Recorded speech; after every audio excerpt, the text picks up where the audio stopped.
세번역 사도신경으로 신앙 고백하겠습니다. 저는 전능하신 아버지 하나님 천지의 창조주를 믿습니다. 저는 그분의 유일하신 아들 우리 주 예수 그리스도를 믿습니다. 그분은 성령으로 잉태되어 동정녀 마리아에게서 나시고 본디오 빌라도에게 고난을 받아 십자가에 못 박혀 죽으시고 장사된 지 사흘 만에 죽은 자 가운데서 다시 살아나셨으며 하늘에 오르시어 전능하신 아버지 하나님 우편에 앉아 계시다가 거기로부터 살아있는 자와 죽은 자를 심판하러 오십니다. 저는 성령을 믿으며 거룩한 공교회와 성도의 교제와 죄를 용서받는 것과 몸의 부활과 영생을 믿습니다. 아멘. 거룩하신 하나님 아버지 감사합니다. 간밤에도 편히 쉬게 해주시고 새벽에 기도하는 자리에 불러주시니 감사합니다. 이 시간 저희들 마음 중심으로 주님을 경배하게 하여 주시옵소서. 예수님 이름으로 기도드리옵나이다. 아멘. 찬송가 440장입니다.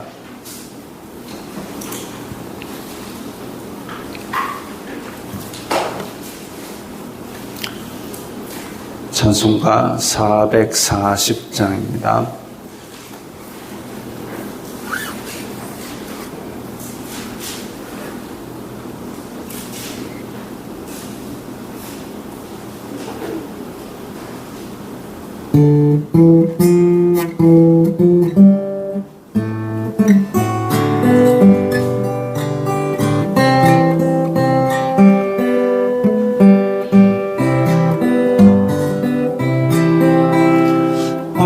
어디든지 예수 나를 이끌면 어디든지 예수 함께 가려네.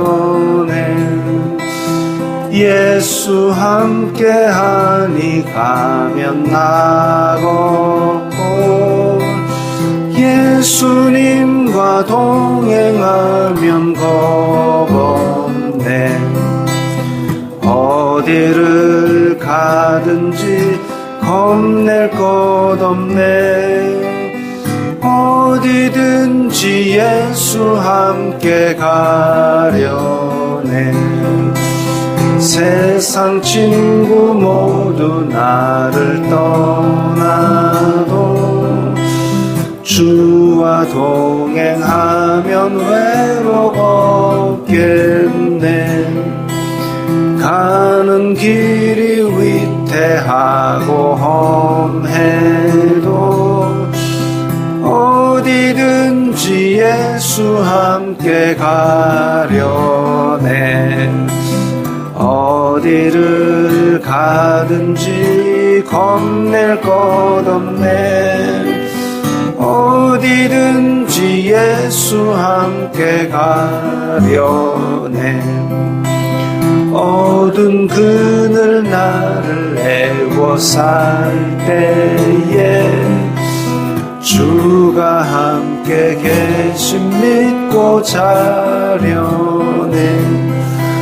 죽은 후에 천국에서 깨어나 예수 함께 길이 살리라. 어디를 가든지 겁낼 것 없네. 어디든지 예수 함께 가려네.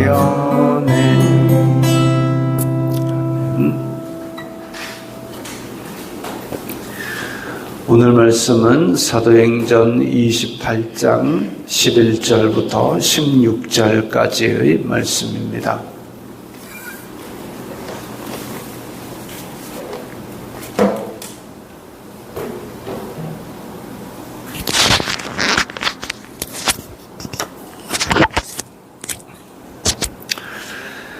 사도행전 28장 11절부터 16절까지의 말씀 함께 읽겠습니다.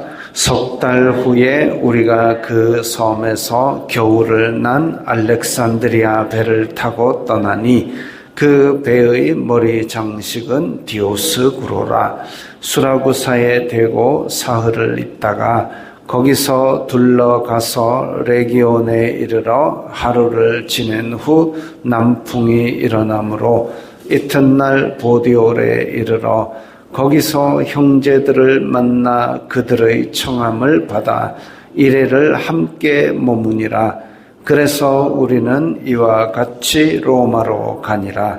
그곳 형제들이 우리 소식을 듣고 앞비오 광장과 트레이스 타베르네까지 맞으러 오니 바울이 그들을 보고 하나님께 감사하고 담대한 마음을 얻으니라.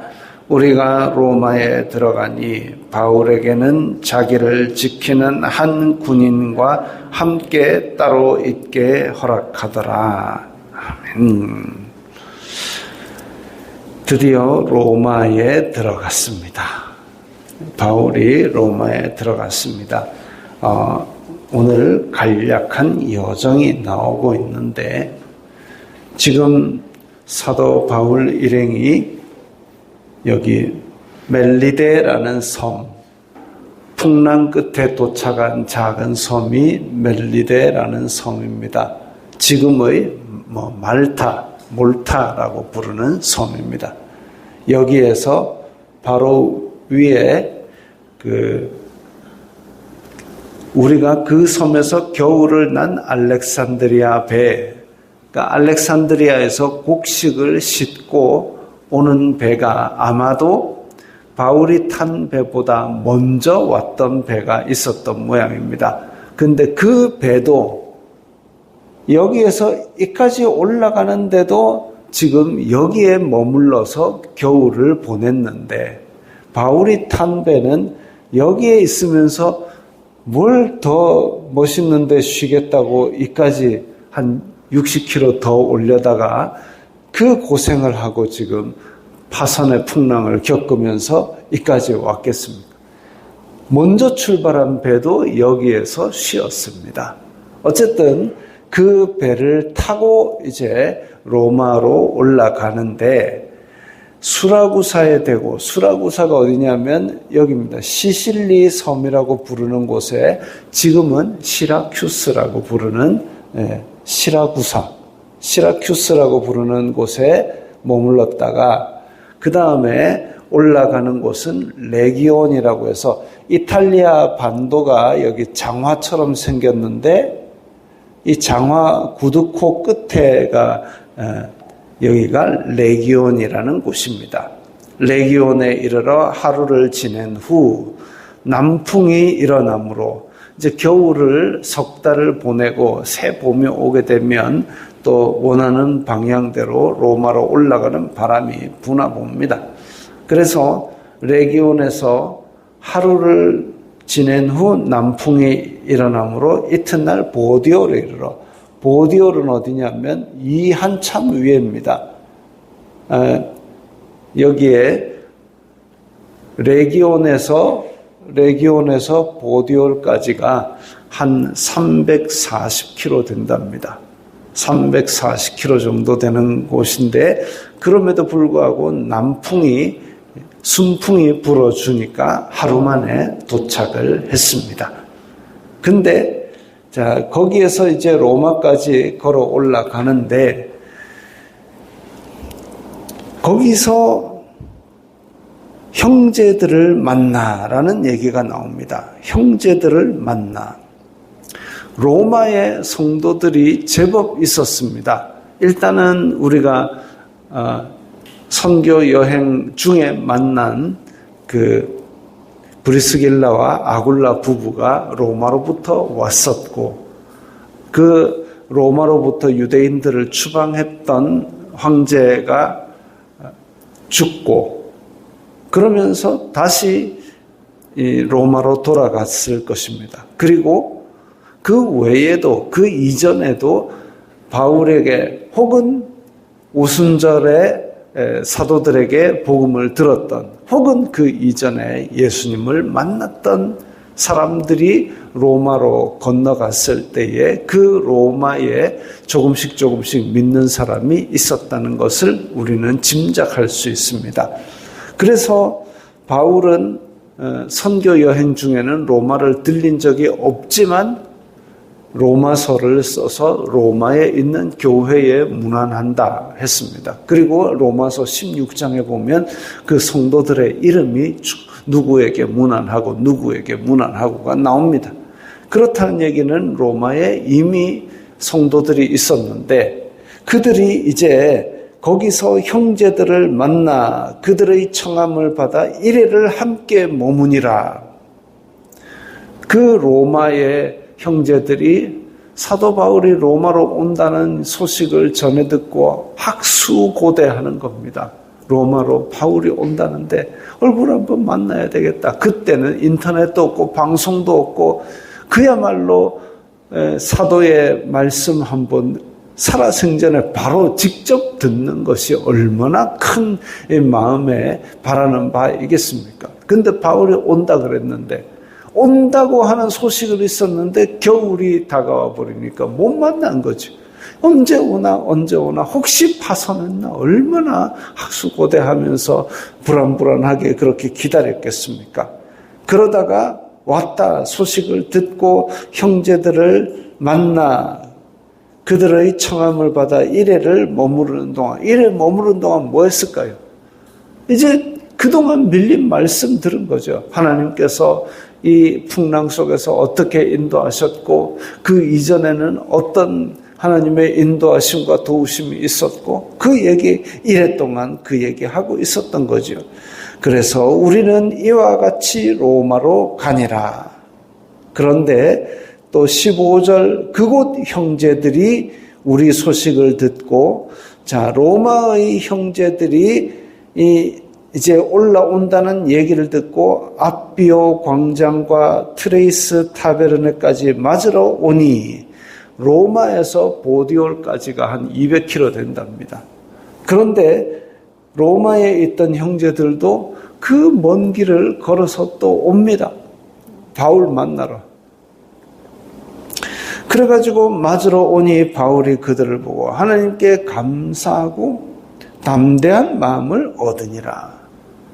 지금 사도 바울은 로마로 그냥 그야말로 죄수의 신분으로 왔을 뿐인데 그런데 거기 있던 성도들이 맞으러 나오고 또 로마에 있던 성도들까지 200km를 넘게 와가지고 또 거기에서 얼굴을 보겠다고 그렇게 왔습니다. 지금 뭐 한류 열풍 이래가지고 무슨 가수가 콘서트 가면 공항에 구름대 같이 몰려드는 그런 사람, 물론 이제 그때 당시에 유대인들이 아니면 성도들이 그렇게 많지 않아서 구름대 같이 몇만의 인파가 모이지는 않았겠지만 그럼에도 불구하고 로마에 있는 사람들이 그 먼 길을 걸어서 맞으러 나왔다. 이것만 해도 엄청 큰 일입니다. 지금처럼 교통이 편한 일도 아닌데 그래가지고 그 사람들이 맞으러 나왔습니다. 공동체의 위로와 공동체의 환대 그렇게 복음으로 하나 된 사람들, 복음으로 공감하는 사람들이 모여가지고 얼굴 보러 오는 그 자체만 가지고도 하나님께 감사하고 담대한 마음을 얻었다 했습니다. 이게 복음의 공동체의 결과지요. 예수님 믿는 사람들 교회에서 함께 공동체된 지체들을 만나게 되면 우리가 그 결과로 하나님께 감사하고 복음에 대한 담대한 마음을 가지는 것, 이게 바람직한 방향입니다. 우리가 주님의 날 서로 만나서 예배를 드리고 서로 만나서 교제를 나눌 때에 서로 위로하고 서로 얼굴을 보고 싶어하고 그렇게 할 때에 그 결과적으로 하나님께 감사하고 내가 복음의 담대한 마음을 받고 위로를 가지고 가는 것이 맞는데 이 지금 집에 가는 차 안에서 어떤 말씀들을 나누는지 심히 궁금해지는 대목입니다. 우리가 예배드리고 돌아가는 발걸음이 하나님께 감사하는 마음, 공동체 안에서 위로를 얻고 힘을 얻은 마음, 그런 것들을 서로 나누고 말씀을 나누고 이렇게 하면서 돌아갈 때에 어쩌면 그것을 듣는 사람들이 참 교회란 이런 곳이구나 라는 마음을 가지게 될 겁니다. 대전에서 택시기사는 제 아는 사람이 있는데 대전에서 택시기사를 하면서 큰 교회에 왔다 갔다를 하기도 하고 한편으로 거기에 중요한 이단도 2개나 있는데 거기도 왔다 갔다를 한답니다.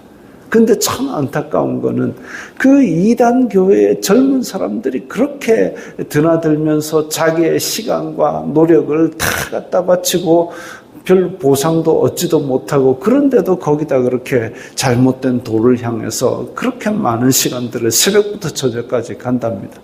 한편으로 교회에 왔다 갔다 하는 그 택시를 운행을 하면서는 이 지금 예배 마치고 나오는 성도인데 뭐 부동산 값이 어떻고 뭐 금리가 어떻고 그런 얘기하고 앉았답니다. 말씀, 그날 들은 말씀, 공동체에서 얻은 위로, 하나님께 감사를 이야기하는 성도는 그야말로 찾아보기 어려울 정도로 답답한 마음을 가지고 있다 그럽니다. 우리가 무슨 얘기를 하든지 무슨 행동을 하든지 우리 주변 사람들은 다 보고 듣고 있습니다. 관심이 없는 것 같아도. 그래서 우리가 세상 속에 살아갈 때에 우리의 마음 가운데 공동체의 위로와 감사와 복음에 대한 담대함과 하나님의 말씀에 대한 묵상 이런 것들이 서로 나누어질 때에 그게 복음의 전파가 될 것입니다. 자, 한편으로는 이 같이 예루살렘에서부터 바울을 호송하던 로마 군인들이 맨 처음에 편지를 받아 가지고 있었을 겁니다. 편지를 받아 가지고 백부장에게 주면서 야 이거 로마 사람인데 이 바울 이 사람은 로마 시민인데 우리가 보니까 아그리빠 왕하고 베스도 총독하고 보니까 이 사람은 죄가 없다. 풀려 나올 거니까 너무 죄수처럼 대하지 말고 로마 시민 대하듯이 대해갖고 갔다 오니라. 그렇게 편지를 써놨을 겁니다. 그래서 일단은 죄 없는 로마 시민인 걸 알고 출발을 했습니다. 출발을 했는데 섬에서 크레테 섬에서 우리 풍랑이입니다. 출발하지 말자라고 얘기를 했는데 출발했다가 고생을 했지요. 그런데 거기에 멜리데 섬에서 기적을 일으켰죠. 뱀에 물려도 죽지 않았습니다. 그 다음에 그 보블리오라는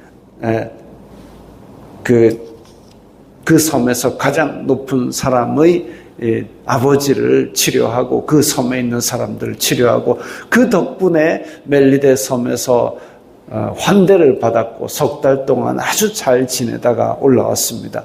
그러니까 이 같이 배에 탔던 사람들은 일단 무죄인 로마 시민인 걸 알고 있었고 그 다음에 기적을 일으키는 대단한 사람, 하나님의 사람인 줄을 알고 있었고 그 다음에 여기 지금 로마에 있던 사람들이 맞으러 다 내려온다라는 것까지 봐서 이제 같이 다니면서 야, 진짜 대단한 사람을 우리가 데리고 왔구나 그 생각을 하는 거죠. 누구 때문에? 바울이 대단해서요? 아니요. 하나님께서 이 사람의 사명을 지키게 하기 위해서 세워주신 겁니다. 그러지 않고 뭐 바울이 어디 진짜 보기에 흠모할 만한 아무것도 없다고 역사는 기록하고 있습니다. 아주 보기에 흠모할 만한 것이 없고 그리고 그 외모도 그리고 몇 가지 그런 어떤 바울이 1차 선교 여행을 다닐 때에 병을 얻어가지고 장애까지 얻었는데 그럼에도 불구하고 많은 사람들이 진짜 걸어다니는 종합병원처럼 돼가지고 누가라는 의사를 대동해야 될 정도로 그런 사람인데도 불구하고 이렇게 사람들이 보러 200km를 내려올 정도로 그렇게 대단한 사람, 대단한 높임을 받도록 하나님께서 도와주신 것이죠. 바울 입장에서도 이렇게 복음을 위해서 헌신하는데 정말 내가 이렇게 고생하고 하나님 도대체 뭐 하시는 겁니까 싶은 그런 느낌이 들 수도 있지만 이렇게 공동체의 위로를 받고 환대를 받음으로써 하나님께서 그를 위로하사 담대한 마음을 얻게 하셨습니다. 감사와 담대한 마음이 더욱 넘치도록 하나님께서 위로하신 것이죠. 그래서 하나님께서 세워주심으로 말미암아 16절에 보니까 로마에 들어가서도 자기를 지키는 한 군인과 함께 따로 있게 허락했다 그랬습니다. 다른 죄수들에게는 허락되지 않은 특권이죠. 비교적 자유로운 상태로.